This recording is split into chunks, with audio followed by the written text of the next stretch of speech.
Ben Affleck has not been in a Steven Spielberg movie is when Ben Affleck was dating Gwyneth Paltrow, who I believe is Spielberg's goddaughter or something like that. They were all hanging out in like Spain or something like that on a vacation. And I believe Steven Spielberg's son splashed Ben Affleck or something. And he just picked him up and threw him all the way in the pool. And it was like a big to-do, and the kid's crying and stuff. Maybe you don't body them into the pool. It's your girlfriend's family's villa that's in Spain that they just invited you to. Absolutely. But I also remember a story where one time my sister was dating this guy, Eric. And I mean, I had a smart mouth for a kid. I was probably like 11 or 12, and I'm chirping at him, making fun of him about something. And he kicked me in my chest into my dresser.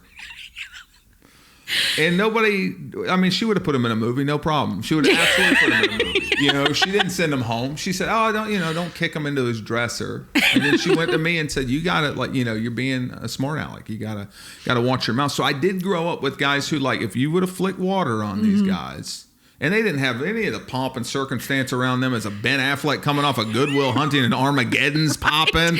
He's doing sliding doors and dating Gwyneth Paltrow. He's trying different teeth on. Yeah, he's figuring out his deal with those freaking chompers.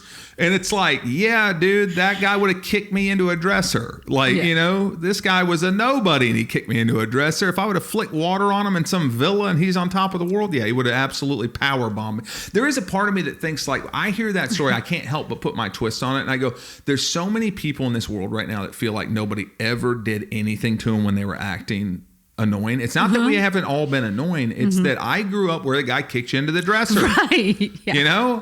I have been hit so many times by people because I'm like, all right, that's the line. That's the line. Either you get in a fight about it, or you get that guy's older and bigger. He kicked you right into a thing, and you just kind of like, and